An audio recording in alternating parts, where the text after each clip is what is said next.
आज हमारे पास Dave Ramsay की किताब द टोटल मनी मेकओवर है, बल्कि उसकी एक डिटेल्ड समीक्षा है। तो चलिए इसमें जरा गहराई से देखते हैं। ये समीक्षा रैमसे के पैसे संभालने, कर्ज निपटाने और हाँ, पैसा बनाने के तरीकों पर फोकस करती है। बिल्कुल, और समीक्षा साफ कहती है कि ये सब मुश्किल फाइनेंशियल थ्योरी पे नहीं, बल्कि अनुशासन और कॉमन सेंस पर आधारित है। सही कहा। और इसका जो कोर है वो है उनके मशहूर 7 बेबी स्टेप्स। तो इन पर बात करते हैं। ये हैं क्या आखिर? हाँ, ये 7 बेबी स्टेप्स समीक्षा के हिसाब से एक बहुत ही स्ट्रक्चर्ड तरीका है। पहला कदम वो है एक स्टार्टर इमरजेंसी फंड बनाना। स्टार्टर इमरजेंसी फंड कितना? लगभग $1000 का, मतलब आज के हिसाब से देखें तो करीब 80,000 रुपए। ये बस एक छोटा सा सेफ्टी नेट है शुरुआत के लिए। 80,000 सुनने में बहुत ज्यादा तो नहीं लगता, मतलब आज के जमाने में? नहीं, बिल्कुल नहीं। और समीक्षा भी यही मानती है कि ये बस एक तरह से पहली सीढ़ी है।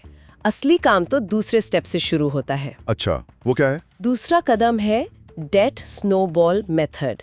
इससे घर के मॉर्गेज को छोड़कर बाकी सारे कर्ज चुकाने हैं। डेट स्नोबॉल, ये नाम तो सुना है।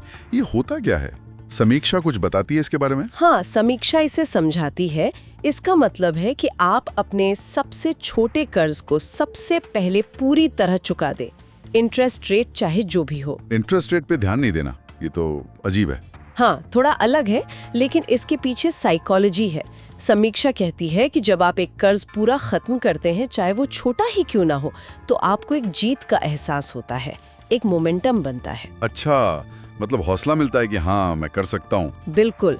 फिर जो पैसा उस छोटे कर्ज में जा रहा था, उसे आप अगले सबसे छोटे कर्ज पर लगा देते हैं, और ऐसे ही ये स्नोबॉल बढ़ता जाता है। दिलचस्प है। गणित से ज्यादा दिमागी खेल है ये तो। ठीक है, तो ये हो गया दूसरा स्टेप। तीसरा क्या है? तीसरा स्टेप है उस छोटे इमरजेंसी फंड को बड़ा करना। अब आपको 3 से 6 महीने के जरूरी खर्चों के बराबर पैसा जमा करना है। ओ, तो अब आता है बड़ा वाला इमरजेंसी फंड। हाँ, समीक्षा के मुताबिक ये पहले 3 कदम मिलकर एक मजबूत बेस बनाते हैं, मतलब थोड़ी सुरक्षा और कर्ज से निकलने की शुरुआत। समझ गया। पहले सेफ्टी नेट, फिर कर्ज पर पूरी ताकत से हमला। इसके बाद क्या? इसके बाद चौथा कदम। समीक्षा बताती है कि अब अपनी घरेलू इनकम का 15% रिटायरमेंट के लिए इन्वेस्ट करना है। 15%, ठीक है।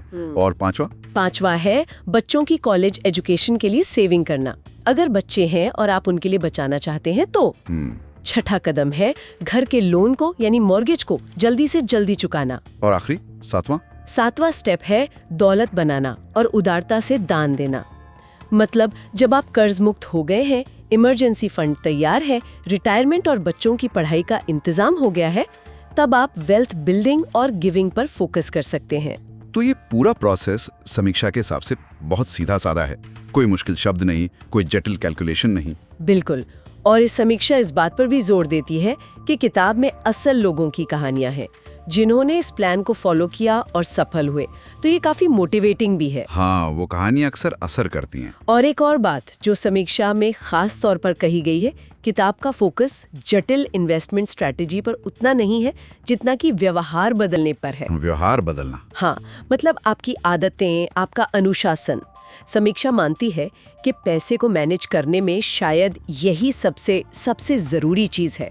आपकी आदतें ही तय करती हैं कि आप सफल होंगे या नहीं। ये बात तो काफी हद तक सही लगती है। फाइनेंशियल प्लान तो बहुत हैं, पर उनको फॉलो करना ही असली चुनौती है। तो ये तो हुई अच्छी बातें, लेकिन समीक्षा में कुछ कमियां या आलोचनाएं भी बताई गई होंगी। हाँ बिल्कुल, समीक्षा कुछ जरूरी पॉइंट्स उठाती है।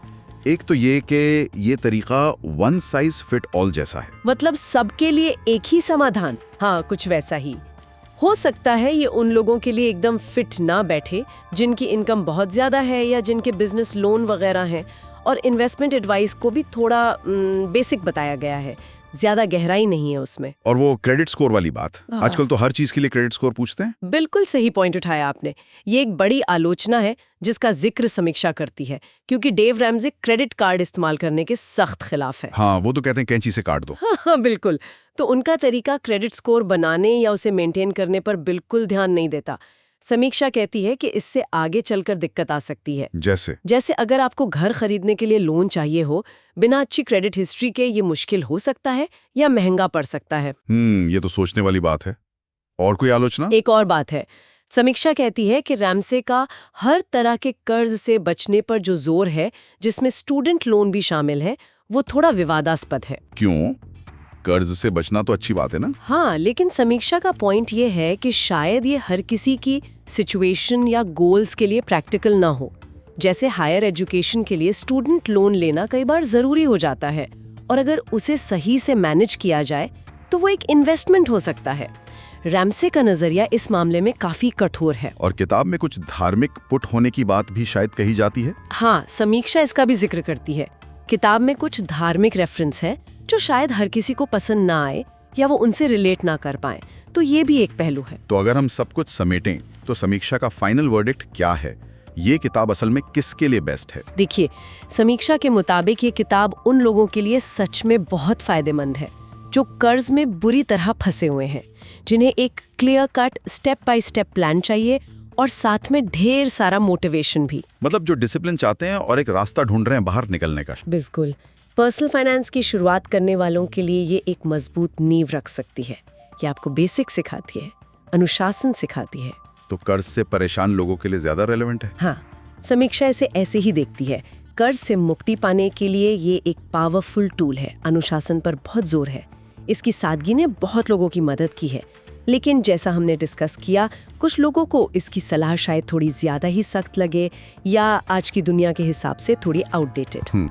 ये वाकई एक तरह से फाइनेंशियल लाइफ को रीबूट करने जैसा है। सही कहा। तो इस पूरी बातचीत से और समीक्षा से भी मेरे मन में एक सवाल आ रहा है, क्या सच में फाइनेंशियल डिसिप्लिन पाने के लिए क्रेडिट स्कोर जैसी मॉडर्न फाइनेंशियल चीजों को पूरी तरह नजरअंदाज करना जरूरी है, जैसा रैमसे कहते हैं, या फिर कोई बीच का रास्ता, कोई बैलेंस्ड अप्रोच मुमकिन है जो अनुशासन भी सिखाए और आज की फाइनेंशियल हकीकत को भी ध्यान में रखे? ये सोचने वाली बात है।